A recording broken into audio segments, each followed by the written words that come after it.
Il y a encore quelques années, les seules façons de faire de la photo créative étaient de placer devant l'objectif un film qui allait soit réchauffer les couleurs ou les refroidir, ou teinter l'image pour donner par exemple des ciels comme dans Duelist, où le ciel est accentué vers le haut et atténué vers le bas.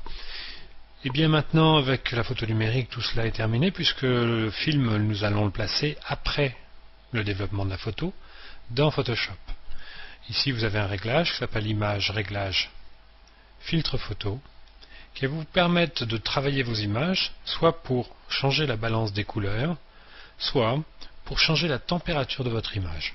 Par exemple, ici, sur cette photo qui est déjà très jaune, je vais plutôt choisir un filtre refroidissant qui va atténuer l'effet trop jaune de l'image.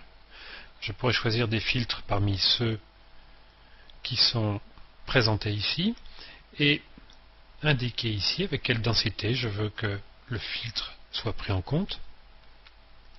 Tout simplement. Je peux cocher l'option conserver la luminosité, c'est nettement meilleur avec. Ou je peux choisir une couleur, à moi de la définir dans le sélecteur.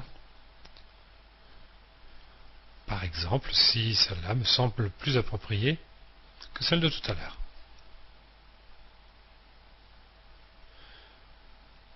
Je peux également, par le biais de ce filtre, teinter les images afin d'obtenir des effets sympathiques.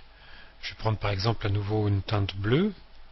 Je vais accentuer l'effet en conservant la luminosité, changer la teinte de bleu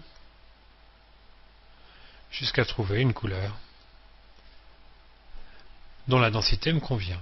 Et j'ai ainsi placé un filtre devant mon image en entier beaucoup plus facilement que si j'avais procédé par le biais d'un calque,